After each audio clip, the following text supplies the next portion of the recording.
ये हमारी कारफोगोरो camp site थी जो कि अभी हमने डिसमेंटल की है।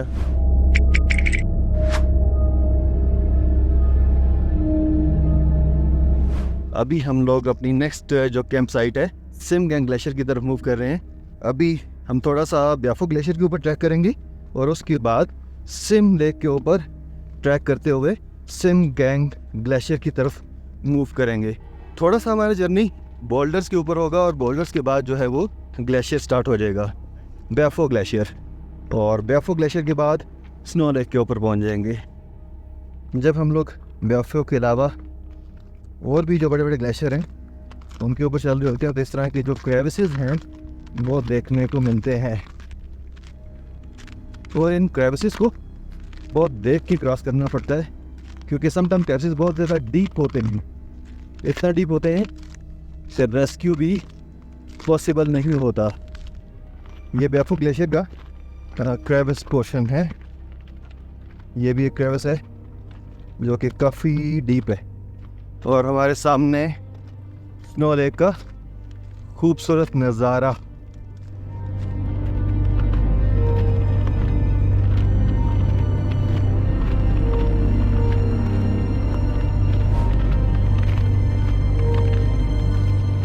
क्रेविस पोर्शन में जो फासला है वो काफ़ी लंबा हो जाता है क्योंकि आपको जिगजैग होके चलना पड़ता है।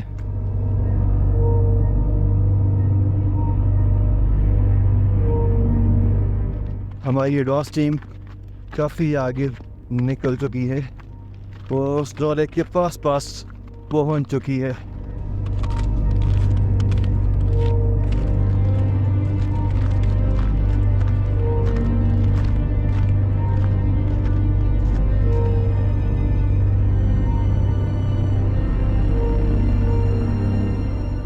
कारफोगोरो से ट्रैकिंग स्टार्ट करने के बाद हमारी जो टीम है स्नो लेक के पास पहुंच आई है।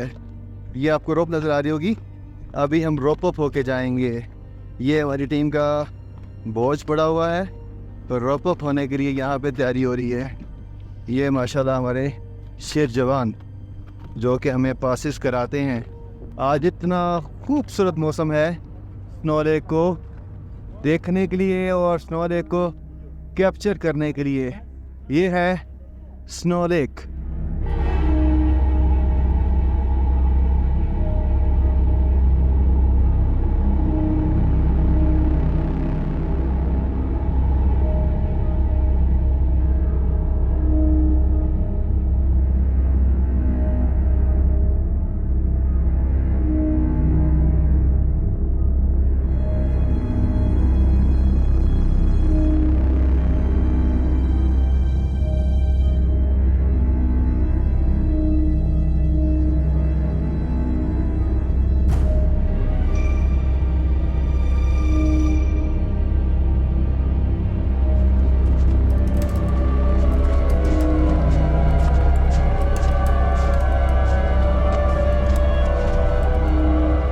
अब हम लोग स्नो लेक पे पहुंच आए हैं और स्नो लेक पे ट्रैकिंग हमारी स्टार्ट हो गई है। स्नो लेक पे ट्रैकिंग करते करते हम सिमगैंग ग्लेशियर की तरफ टर्न करेंगे और सिमगैंग ग्लेशियर स्नो लेक से स्टार्ट होता है। आज सिमगैंग के ऊपर ही हाई कैंप हम करेंगे ताकि कल हम लोग सिम पास को क्रॉस कर पाएँ।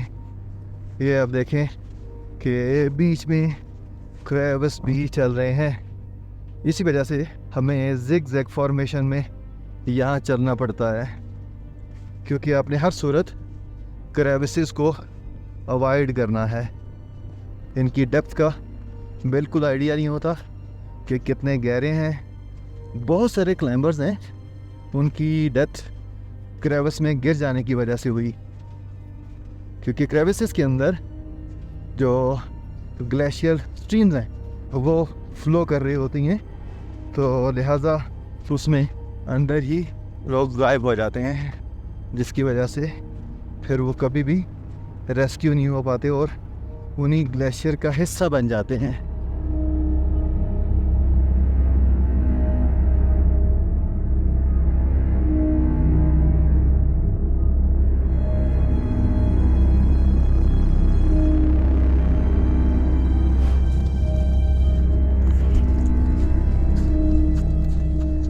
इस टाइम हम लोग स्नो लेक का जो ग्लेशियल बेसन है उसके ऊपर खड़े हैं। स्नो लेक की अगर हिस्ट्री की बात करें तो सबसे पहले सर विलियम मार्टिन कनवे 1892 में यहाँ पे आए। उन्होंने हिस्पर पास क्रॉस किया। वो स्नो लेक को कंप्लीट एक्सप्लोर तो नहीं कर पाए, लेकिन हिस्पर पास क्रॉस करने के बाद वो ग्राफो ग्लेशियर से डिसेंड करते हुए स्कोले पहुँच गए हैं। स्नो लेक का नाम रखने वाले भी सर विलियम मार्टिन कनवे ही हैं। अगर स्नो लेक की साइज़ की बात करें तो 77 स्क्वायर किलोमीटर इसका साइज़ है। बहुत सारे ग्लेशियर्स यहाँ से निकलते हैं, बहुत सारे पासेस यहाँ से निकलते हैं। सर विलियम मार्टिन कनवे के बाद अगर जिक्र करें तो William Hunter Workman and Fanny Bullock Workman यहाँ पे स्नो लेक पे आए। तो हिस्ट्री में ये दो काबिल ज़िक्र फॉरनर हैं जिन्होंने स्नो लेक को किसी हद तक एक्सप्लोर किया।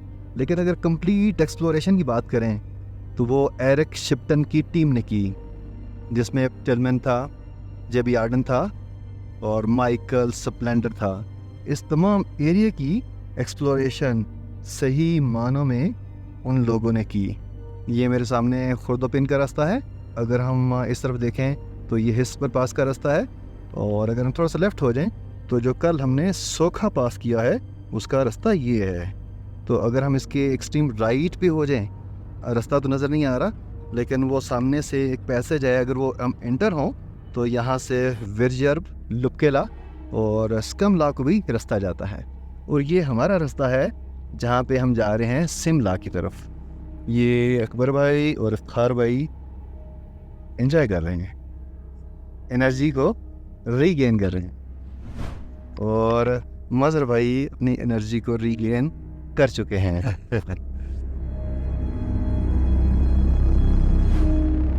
सिमला की तरफ जाते हुए, क्योंकि आज हमने सिमला का हाई कैंप पे पहुंचना है और अभी हम सिम गैंग ग्लेशियर के ऊपर ट्रैक कर रहे हैं, तो ये इस टाइम हमारा लंच ब्रेक हो रहा है। तो ग्लेशियर्स के ऊपर जो ट्रैकिंग में लंच ब्रेक इसी तरह के होते हैं कि आपको या तो नूडल मिलते हैं या चाय मिल जाती है, बॉयल एग मिल जाते हैं। तो हमें यहाँ पे देसी सत्तू, ये वाले बिस्किट और साथ में ये ग्रीन टी मिल रही है।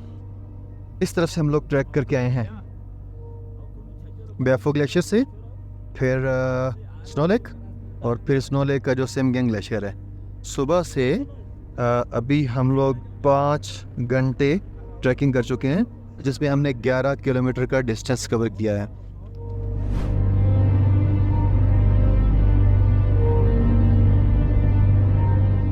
अभी हल्की सी रिफ्रेशमेंट के बाद दोबारा टीम जो है वो ट्रैकिंग स्टार्ट कर रही है। बैंथाब्राक का कंप्लीट व्यू, ये पूरी रेंज जो है ये बैंथाब्राक है।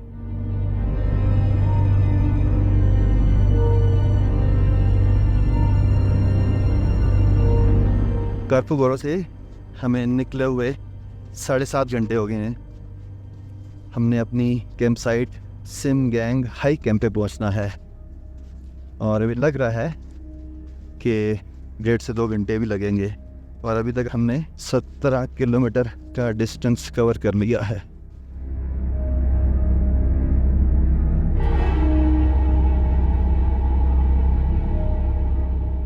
सुबह से 19 किलोमीटर का सफ़र हम तय कर चुके हैं 8.5 घंटे में। सामने हमारा जो गाइड है और जो पोर्टर यहाँ पे पहले पहुँचे हैं, उन्होंने कैंप साइट इस्टेब्लिश कर दी हुई है। 10 से 15 मिनट में हम लोग अपनी कैंप साइट पहुँच जाएंगे। ये सिमला का हाई कैंप है, जहाँ से कल हम सिमला को क्रॉस करने की अटेम्प्ट करेंगे।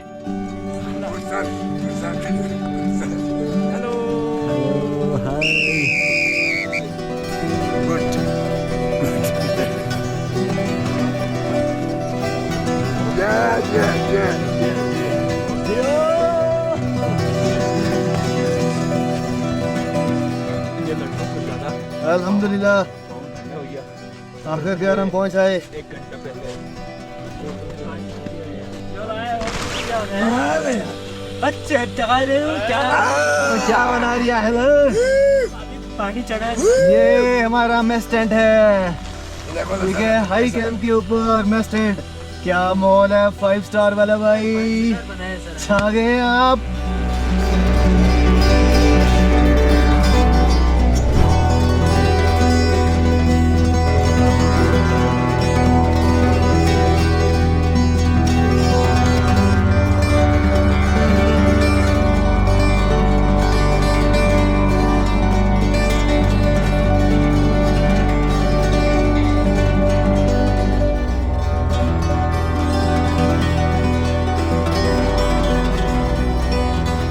मैं इस टाइम हूँ मेस टेंट में, और ये है हमारा मेस टेंट का सारे का सारा अरेंजमेंट।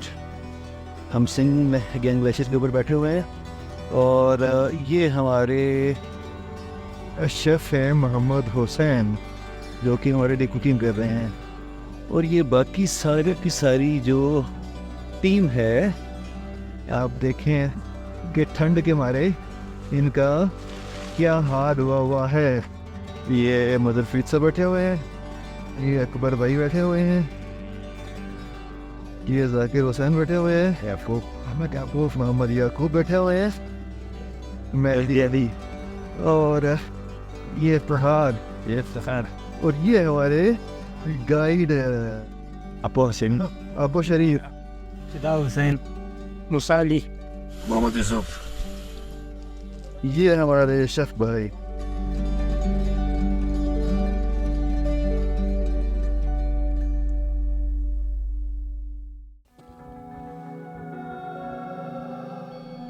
अभी हम लोग हाई कैंप पे बैठे हुए हैं, और जिसकी हाइट है 5050 मीटर। ये शिमला की तरफ हाई कैंप है, यानी कि सिमगैंग ग्लेशियर का हाई कैंप। आज हमने शिमला क्रॉस करना है।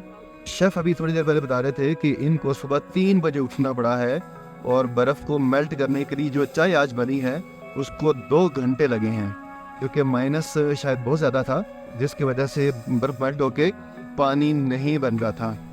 ये सीन है आउटसाइड का, जहाँ हम लोग बैठ के अभी नाश्ता कर रहे हैं। हमारे कैंप जो है वो डिसमेंटल होना शुरू हो गए हैं। अभी हम लोग ट्रैकिंग स्टार्ट करने लगे हैं। आज हमने शिमला को क्रॉस करना है। ये हमारी एडवांस टीम निकल रही है, क्योंकि इन्होंने रो फिक्सिंग करनी है, रास्ता बनाना है शिमला का। हम लोग जो है वो थोड़ी देर तक निकलेंगे। ये शिमला का रास्ता, ये रास्ता जहाँ से हम लोग कल आए हैं, सिमगैंग ग्लेशियर के ऊपर चलते हुए स्नो लेक की तरफ से।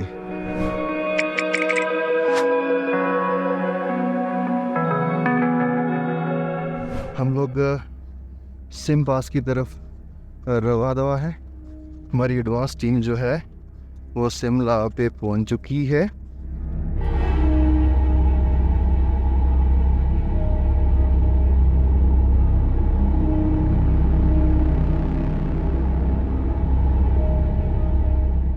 सुबह से 1 घंटा 30 मिनट हो गए हमें निकले हुए। 3.5 किलोमीटर का डिस्टेंस हमने तय किया है, तो ये पास अभी बिल्कुल ही नज़दीक आ गया है। होपफुली 1 घंटे का और रास्ता होगा।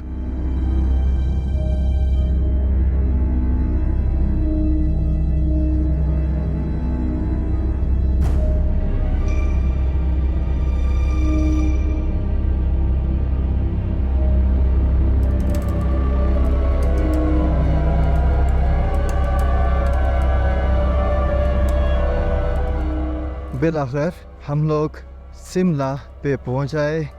10 किलोमीटर का सफ़र हमने तय किया सिमगैंग ग्लेशियर के ऊपर हाई कैंप से, जो कि 5.5 घंटे में हमने तय किया। अब ये टॉप का नज़ारा है। अल्हम्दुलिल्लाह बिलाखिर हमने अपना जो सेकंड ऑब्जेक्टिव है वो भी मीट कर लिया अल्लाह की फजल से। मौसम ने बहुत साथ दिया, बहुत क्लियर मौसम था, लेकिन ये मौसम एक बहुत बड़ी प्रॉब्लम क्रिएट करता है। ट्रैकिंग में बार बार पानी चाहिए होता है, पूरी तरह इंसान ड्रेन हो जाता है। हो गया अल्हम्दुलिल्लाह।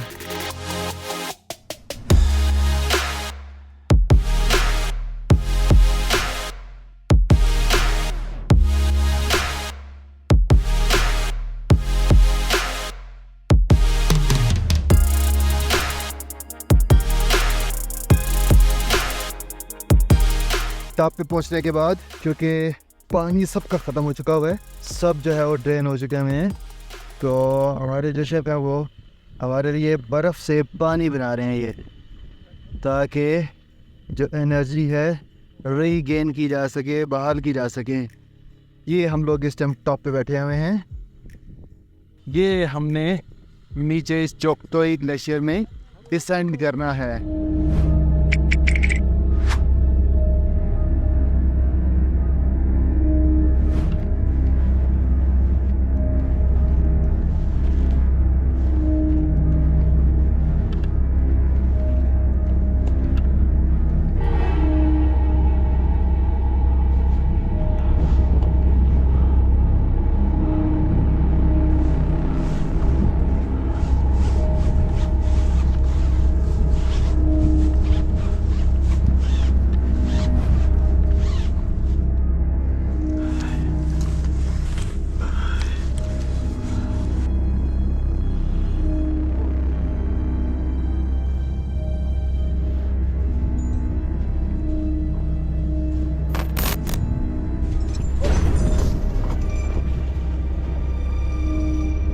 क्या हुआ? 50 निकल गया।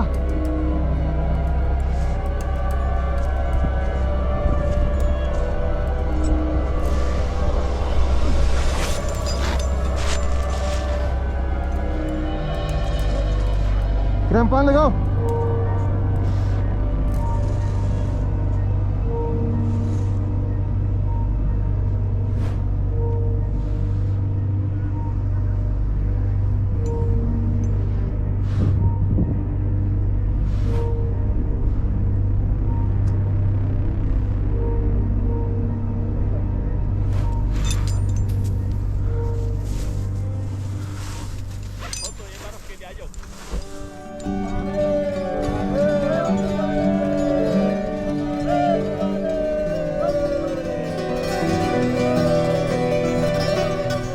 We have done Simla, the most dangerous, the most difficult.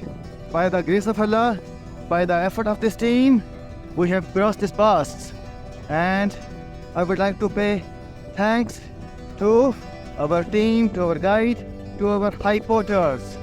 Jazakallah. ये था जी सिमला का ड्रीम, जो कि अल्हम्दुलिल्लाह अल्लाह ताला के फजल से पूरा हुआ।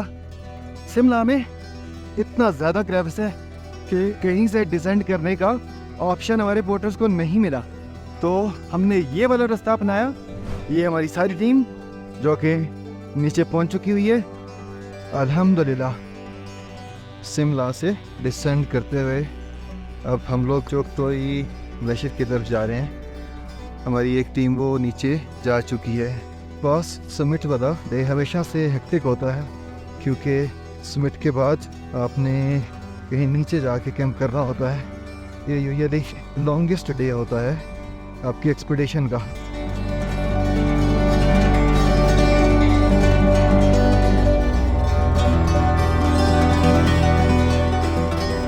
ये चोक्टोई ग्लेशियर की एडजेसेंट लटुक वन खूबसूरत व्यू।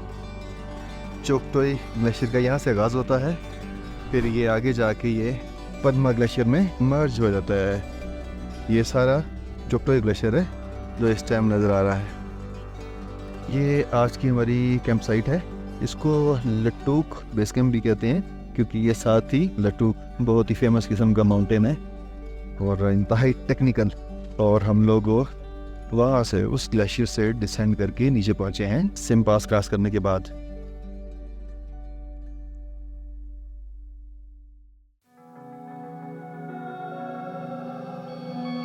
ये हमारी कैंप साइट थी, लटूक बेस कैंप भी इसको कहते हैं। तो लटूक बेस कैंप में हमने रात गुजारी और अभी हम लोग यहाँ से ट्रैकिंग करके निकल रहे हैं अगली कैंप साइट की तरफ। मे बी नमिका। चोक्टोई ग्लेशियर का यहाँ से आगाज़ होता है। ये बेस कैंप भी है लटूक पीक का। ये लटूक वन जो कि मोस्ट डेंजरस है 7000 मीटर्स में से।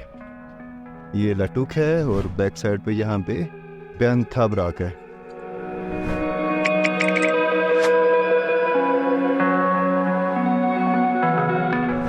राइट नाउ हम चोक्टोई ग्लेशियर के ऊपर ट्रैक कर रहे हैं और पनमा ग्लेशियर की तरफ जा रहे हैं। चोक्टोई और पनमा ग्लेशियर की ट्रैकिंग आज कंप्लीट हो जाएगी, तो इस तरह हमारा जो ग्लेशियल ट्रैकिंग है या ग्लेशियल लूप है वो ख़त्म हो जाएगा। चोक्टोई में बहुत खूबसूरत 2 पीक हैं जिसके लिए बहुत सारे क्लाइंबर्स आते हैं। एक है ब्यांताब्राग जो कि वो सामने नज़र आ रही है मिड में, एक है लटुक वन। लटुक रेंज सारी यहीं पे है इस चोक्टोई के साथ में। ये हमारी जो टीम है चोक्टोई ग्लेशियर के ऊपर ट्रैक करते हुए जा रही है और बाकी जो टीम मेंबर्स हैं वो पीछे आ रहे हैं क्योंकि उन्होंने मैस टेंट क्लोज करना था और लगेज कैरी करना था, टीम मेंबर्स का भी अपना भी। चोक्टोई ग्लेशियर के ऊपर हमें अभी 2 घंटे हो गए हैं ट्रैकिंग करते हुए। चोक्टोई ग्लेशियर के सराउंडिंग में बहुत खूबसूरत पीक था। एक ये पीक है, पायू पीक की तरह इसकी रिजेम्बलेंस है जो कि बल्तोरो ग्लेशियर के ऊपर है।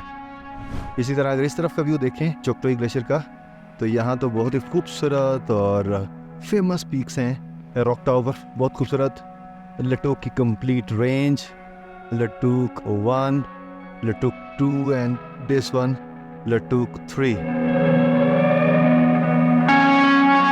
इस टाइम जो बैन था क्लाउड्स में है वो नज़र नहीं आ रही।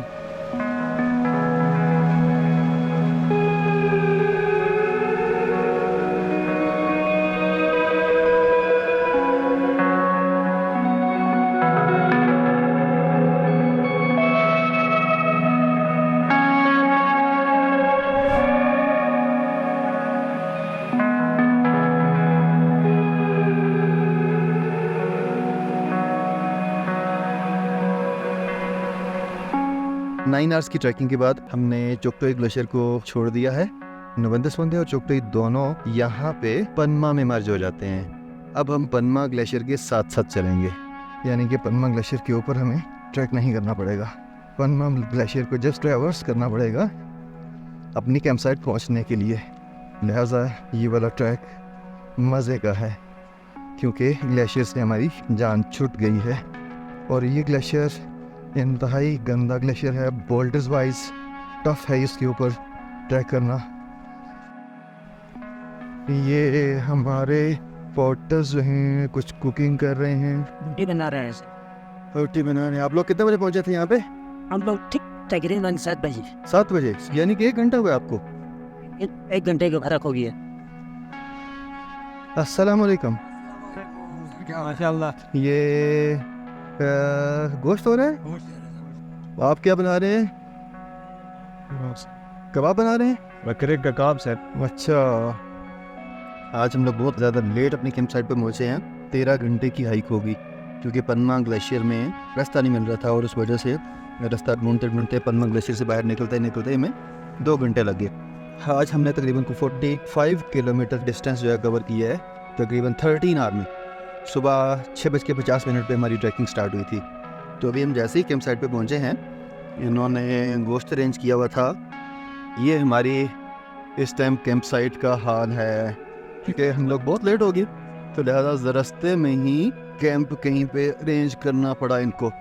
तो ये एक्चुअली कैंप साइट है नहीं है, लेकिन ये कैंप साइट आज बन गई है। यहाँ देखते हैं यहाँ क्या हो रहा है। हाँ, वाह ज़बरदस्त। ये हमारा मैस टेंट, क्योंकि अभी सारे मैस टेंट से बाहर हैं इसलिए ये खाली पड़ा हुआ है। ये हमारा टेंट है और जस्ट अभी हमने अंदर लगेज रखा है और बाहर बैठ के हम।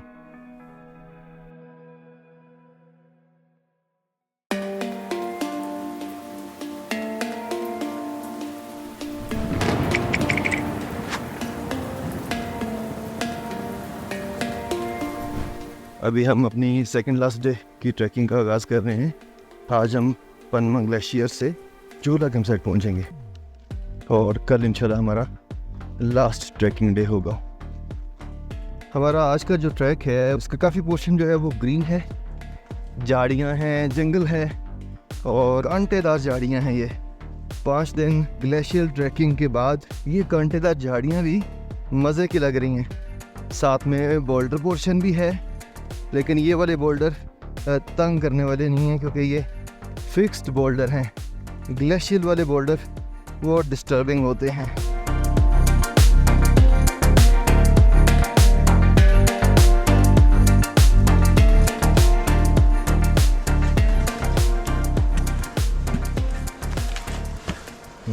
इस तरह भी होता है ट्रैकिंग में।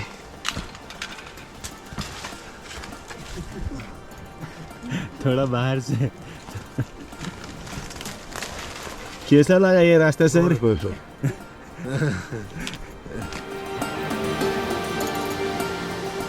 ट्रैकिंग के दौरान कुछ नाले तो हम लोग इस तरह जंप मार के क्रॉस कर लेते हैं, लेकिन कुछ नालों के अंदर से गुजर के जाना पड़ता है। तो ये नाले का बहाव जो होता है ये बहुत ज़्यादा तेज़ होता है और पानी इंतहा ज़्यादा ठंडा, क्योंकि ये ग्लेशियर वाटर है। ये पनमा ग्लेशियर का एंड है। इससे निकलने वाला जो पानी है, जो रिवर है, उसको दुमुर्दो रिवर कहते हैं।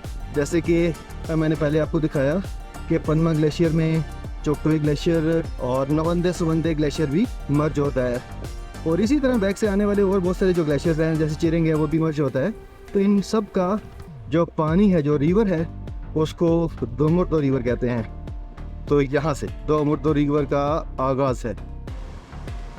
काराकोरम में कुछ टेरेन ऐसे हैं कि जहाँ पे रास्ते में आपको इस तरह की ग्लेशियर स्ट्रीम जो है वो क्रॉस करनी पड़ती है। इनको क्रॉस करने के लिए हमेशा सुबह का जो टाइम होता है उसको फॉलो किया जाता है, क्योंकि सुबह के टाइम ग्लेशियर मेल्टिंग कम होती है, तो पानी का बहाव और पानी की स्पीड भी थोड़ी सी कम होती है। यही स्ट्रीम जो है वो इवनिंग के टाइम या दोपहर के टाइम डबल हो जाती हैं, क्योंकि दोपहर को ग्लेशियर तेज़ी से मेल्ट हो रहे होते हैं। तो लिहाजा ना सिर्फ स्पीड तेज़ हो जाती है, पानी का वॉल्यूम भी कई गुना बढ़ जाता है। तो इनको क्रॉस करना बिल्कुल भी आसान नहीं है, बहुत ज़्यादा दुश्वार होता है इनको क्रॉस करना। आप देखें कि हमारी टीम ने यहाँ पे रोप फिक्स की है इसको क्रॉस करने के लिए, ताकि पानी जो है बहा के नीचे ना ले जाए किसी को। तो रोप फिक्सिंग जो है उससे काफ़ी ज़्यादा सेफ्टी बढ़ जाती है। अभी हम लोग भी इसी तरह बारी बारी इस ग्लेशियर स्ट्रीम को क्रॉस करेंगे। ड्यूरिंग एक्सपीडिशन आपको इस तरह के जो चैलेंजेस हैं वो फेस करना पड़ते हैं, रिस्क लेना पड़ता है, क्योंकि बगैर रिस्क के आप एक्सपीडिशन जो है वो नहीं कर सकते। डिफरेंट टेरेन में आपको इस तरह की ग्लेशियर स्ट्रीम मिलती हैं और उनको क्रॉस करने के अलावा आपके पास कोई चारा नहीं, क्योंकि यहाँ पे ब्रिज वगैरह नहीं होते, तो लिहाजा आपको बीच में से गुजर के ही क्रॉस करना पड़ता है। नो डाउट ये चैलेंजिंग हो और रिस्की काम है, लेकिन एक्सपीडिशन इस रिस्क के बगैर आप नहीं कर सकते।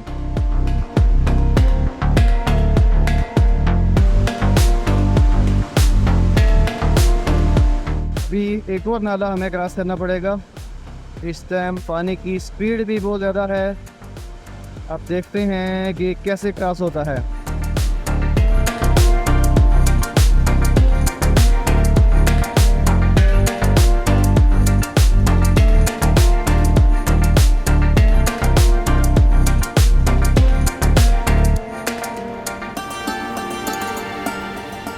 ये है दोमुर्दो रिवर, जिसके ग्लेशियर के ऊपर हम लोग ट्रैक करके यहाँ पहुँचे हैं। ये हमारी आज की कैंप साइट है और इस कैंप साइट का नाम है चंगचिकुन। तो यहाँ पे पूछते हैं इफ्तिखार भाई से कि वो क्या करने वाले हैं, यहाँ क्या कर रहे हैं। जी इफ्तिखार भाई। अस्सलाम वालेकुम। ये सर बारबेक्यू बनाने की तैयारी है और सभी कोयला यूँ में आ जाता है, फिर मैं बारबेक्यू बनाएगा। बारबेक्यू इस जंगल में, क्या बात है, मज़ा आ जाएगा इंशाल्लाह सर। ये हमारी कैंप साइट का इस टाइम नज़ारा है। ये मटन की तैयारी हो रही है चंगचिकुन कैंप साइट के ऊपर। क्या बात है, यशी प्रोग्राम आज। ये हमारा कैंप है और ये कैंप का अंदर का नज़ारा। ये बारबेक्यू की तैयारी हो रही है और देसी स्टाइल में। ये सीखें देखें कि लकड़ी से ये बनाई है सारी की सारी, उनके ऊपर ये गोश्त लगाया जा रहा है। ये कुछ सीखों के ऊपर लगा चुके हैं।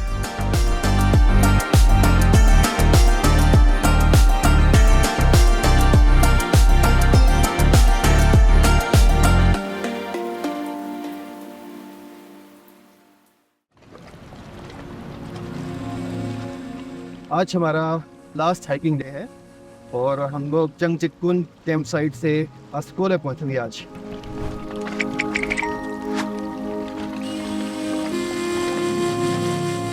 झूला कैंप साइट तक दोमुर्दो रिवर के साथ साथ ये ट्रैक है। उसके बाद दोमुर्दो रिवर जो है बराल्दो रिवर में मर्ज हो जाता है। बराल्दो रिवर वो है जो केटू की तरफ से आ रहा है, जिसमें बलतोरो ग्लेशियर का पानी है। उस रिवर का नाम बराल्दो रिवर है।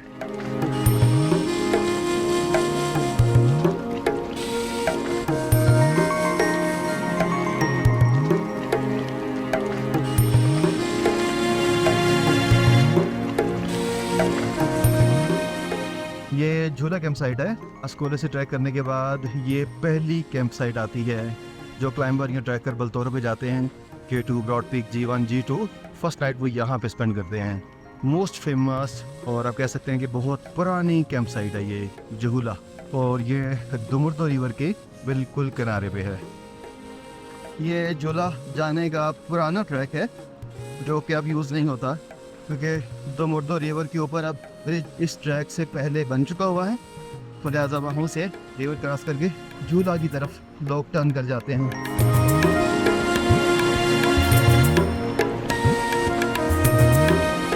ये दोमुर्दो नाला है जो कि पनमा ग्लेशियर से स्टार्ट होता है। मैंने जहाँ से स्टार्ट होता है वहाँ से भी आपको पहले वो दिखाया। इस पॉइंट पे आके ये बराल्दो रिवर में मर्ज हो जाता है। बराल्दो रिवर ये सामने से आ रहा है, बिल्कुल सामने से, यहाँ से इन दो पहाड़ों के दरमियान से, और ये बलतोरो ग्लेशियर से निकल के आता है जो केटू की तरफ से आ रहा है। इस एक्सपीडिशन के दौरान डिफरेंट ग्लेशियर से निकलने वाले जो रिवर हैं उनका मैंने जिक्र किया। जैसे कि दोमुर्दो जो रिवर है वो पनमा ग्लेशियर से निकलता है, और बलतोरो ग्लेशियर से निकलने वाले रिवर को बराल्दो कहते हैं। उसका मर्ज होना भी आपको मैंने शेयर किया। इसी तरह ब्याफो ग्लेशियर से निकलने वाला ब्याफो रिवर वो भी आपको दिखाया। और स्टार्ट जो एक्सपीडिशन हमने किया वो बाशा वैली से किया, और बाशा वैली से जो रिवर निकलता है चोगोलुंगमा ग्लेशियर से और तिरोलुंगमा ग्लेशियर से, उसका नाम बाशा है। तो ये सारे रिवर शिगर में आके मर्ज होते हैं और वहाँ पे उनको शिगर रिवर कहा जाता है। फिर ये शिगर्स रिवर स्कर्दू में जाके इंडस में मर्ज हो जाता है। तो अगर हम थोड़ी सी इंडस की डिटेल देखें तो इंडस रिवर लद्दाख से निकलता है, और इसी तरह आगे आके इसमें शयोक रिवर मर्ज होता है। शयोक रिवर अगर देखा जाए तो ये सियाचिन से निकलता है। वहाँ से थोड़ा सा आगे एक मुकाम पे आके उसमें खुशे रिवर भी मर्ज हो जाता है।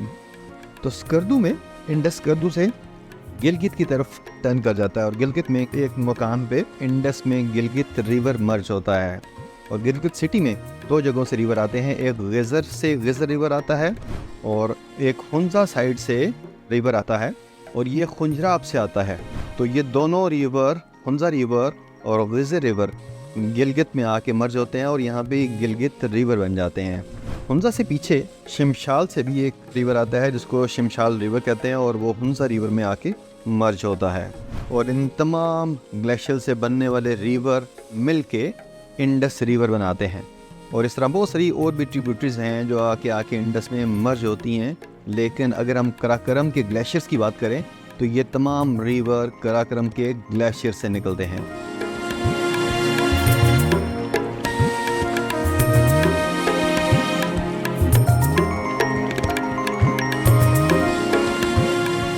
चंगचिकुन कैंप साइट से जब वापस स्कोले की तरफ आ रहे होते हैं तो ये कोरफांग एक जगह है जहाँ पे स्टे किया जाता है, टी ब्रेक या लंच ब्रेक की जाती है। कोरफांग में ब्याफो ग्लेशियर का इख्तिताम होता है। ये सामने जो ग्लेशियर नज़र आ रहा है ये ब्याफो ग्लेशियर का एंड है। ये हमारा एक्सपीडिशन है वो ऑलमोस्ट ख़त्म हो चुका है। अभी मैं ब्याफो रिवर के ब्रिज के ऊपर खड़ा हूँ। ब्याफो रिवर जो है वो ब्याफो ग्लेशियर से निकलता है, और ब्याफो ग्लेशियर के ऊपर हमने सूखा वाला डिसेंड करने के बाद हमने वहाँ पे कैंपिंग की थी। कारफोगोरो कैंप साइट थी हमारी। तो ब्याफो ग्लेशियर से निकलने वाले पानी को ब्याफो रिवर कहते हैं। तो यहाँ पे ये आप देख सकते हैं कि सामने ब्राल्दो रिवर है, और ब्याफो रिवर का पानी ब्राल्दो रिवर में मर्ज हो रहा है। हमें इस एक्सपीडिशन में टोटल 10 दिन लगे, और 10 दिन में स्कर्दू से लेके स्कर्दो था, क्योंकि आज हम स्कर्दो पहुँच जाएंगे। आज हमारा 10वां दिन है। इन 10 दिनों में हमने अपना स्कर्दू से जो सफ़र किया था वो वाया जीप हम बेसल पहुँचे और बेसल से आगे हमारी ट्रैकिंग और स्टार्ट हुई थी। उस ट्रैकिंग में हमने 2 पासेस क्रॉस किए। एक पास था सोखाला और दूसरा था सिमला। तो दोनों पासेस क्रॉस करने के बाद फिर हम चुगतोई ग्लेशियर, पनमा ग्लेशियर क्रॉस करते हुए आज हम कोरफोंग के मुकाम पे पहुंच गए हैं। एक्सपीडिशन पे आने वाले एक्सपेंसेस की अगर आप डिटेल देखना चाहें तो आप इस स्लाइड से आपको आइडिया हो जाएगा कि एक एक्सपीडिशन पे कितना एक्सपेंस आता है और उन एक्सपेंसेस की नेचर क्या होती है। ये हमारी टीम जो है वो जीप पे सवार हो गई है। जीप अभी स्कर्दो की तरफ निकलने लगी है, तो इंशाल्लाह 6-7 घंटे में हम स्कर्दो पहुंच जाएंगे।